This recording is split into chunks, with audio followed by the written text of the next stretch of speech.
Sir கன்ஸ்ட்ரக்ஷன்லாம் பார்த்தீங்களா? நல்லா இருக்கா? சூப்பராக பண்ணி கொடுத்துருவோம். வேலையெல்லாம் நல்லா தான் இருக்குண்ணே. வேலையை கொஞ்சம் குறைச்சிங்கன்னா நல்லாயிருக்கும். வேலையை பற்றி பேசாதீங்க சார். விலைவாசி இருக்கிறதுக்கு எங்களுக்கே கட்டுப்படி ஆக மாட்டுக்கு. இல்லை சம்பளம் வர கொடுக்கணும் 4 ஆளுக்கு. வீட்டுக்குள்ளே டிசைன்லாம் நான் உங்களுக்கு அனுப்பி விடுதேன் வாட்ஸ்அப்பில். பார்த்து செக் பண்ணிக்கோங்க. அதே மாதிரி தான் வேணும். சரியா?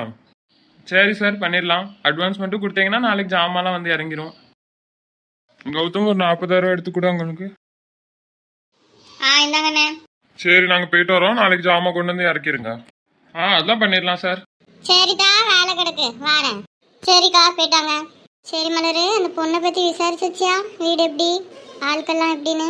ஆமாக்கா, விசாரிச்சு பார்த்தேன். அண்ணன் அண்ணி மாதிரி 2 பிள்ளைகள் மாதிரி இந்த பிள்ளை உண்டு. அம்மா அப்பா கிடையாதான்க்கா. அப்படியா? ஏன்க்கா ஒரு மாதிரி ஆயிட்டீங்க? அம்மா அப்பா இல்லைன்னு சொன்னியம்மா. இப்போ பிள்ளை எப்படி இருக்குன்னு தெரியலல்ல. அண்ணன் அண்ணிங்க அவங்க எல்லாம் பண்ண வேண்டிய முறை எல்லாம் கரெக்டாக பண்ணுவாங்களா? எவ்வளவோ கட்டு இருக்குது கல்யாணத்துக்கு அப்புறமும் சரி, கல்யாணம் பண்ணும் போதும் சரி. அதெல்லாம் அவங்க சரியாக செஞ்சுக்கிடுவாங்களா? அதை பற்றிலாம் யாக்கா யோசிக்கா?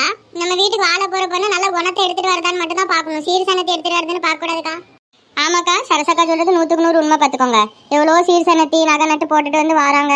கல்யாணம் முடிஞ்சு நல்லபடியாக வாழ்கிறாங்களா இல்லை வீட்டாட்களை தான் நல்லபடியாக வாழ வைக்காங்களா? ஒரே சண்டை சச்சரவு அப்படியே தான் இருக்குது. குணம் நல்லா இருந்துச்சுன்னா அந்த குடும்பமே சந்தோஷமாக இருக்கும்க்கா. ஆமாம் பத்தியா? சரி, போயிட்டு வரும் நாளைக்குண்ணா. சரிக்கா, ஜெகனான்ட்டு ஒரு வார்த்தை சொல்லிடு. நாளைக்கு போகணும், போய் பார்த்துட்டு வரலாம் அப்படின்ட்டு.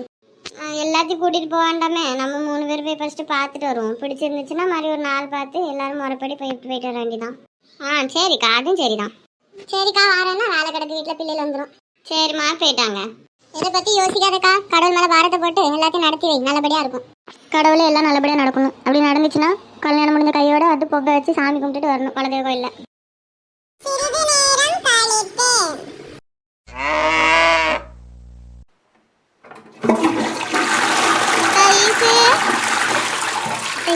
புருஷனும் இன்னொரு ஆள்கிட்ட ஒரே சண்டட்டி ரோட்ல என்ன கூட்டமா இருக்கு. அப்படியாக்கா?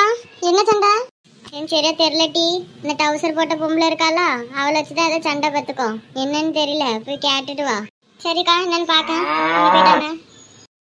என்ன மனுஷனப்போ, இந்த டவுசர் போட்ட பொம்பளைக்கு மேல இருக்க அக்கறை கூட பொண்டாட்டி மேல இல்ல. இந்த மனுஷனை கேவலப்படுத்துறதுக்கே இருக்கான். என்ன பண்ணனே தெரியல. இன்னைக்கு உண்டுலன்னு பண்ணிருக்கேன். என்னையா சொன்னதே சொல்லிட்டு இருக்கா? நான் தான் சொல்றோம்ல அவங்க இடிக்கல அப்படின்னு. திருப்பி திருப்பி இடிக்கலன்னு சொன்னா அவன் மூஞ்சில நான் இடிச்சிரும். பார்த்துக்கோ. ஜக்கு, நீங்க விடுங்க, நான் பாத்துக்கிறேன். நீங்க விடுங்க ஜெசிகா, வீட்டுக்கு போங்க. நான் பாத்துக்கிட்டேன். இந்த மொட்டையெல்லாம் ஒரு ஆளா? இன்னைக்கு அவனை ஒரு வழி பண்ணாம வரமாட்டேன். வீட்டுக்கு போங்களா? போலீஸ் வரட்டும். அப்புறம் வீட்டுக்கு போகணுமா, காட்டுக்கு போகணுமா, ரோட்டுக்கு போகணுமான்னு அவங்க முடிவு பண்ணிக்கிடுவாங்க.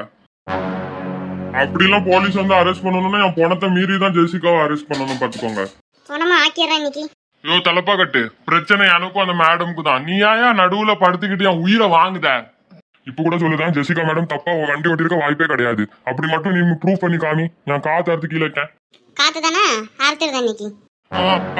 எவ்வளவு சொன்னாலும் அறிவு வர மாட்டேங்குது. என்ன பண்ணன்னு தெரியல. இன்னைக்கு புதைச்சிடுறேன். இப்படி பண்ண மாட்டேன். ஐயோ கடவுளே, இவ்வளவு கூட்டம் நின்று பாக்க ஒருத்தியாச்சும் வந்து காப்பாத்துதெல்லாம்.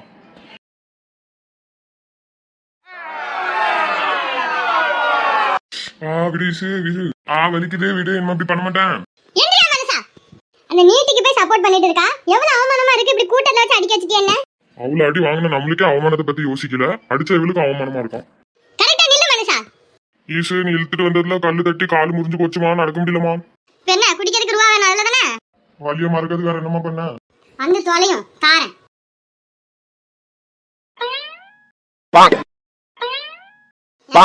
வேற என்னத்த சொல்ல.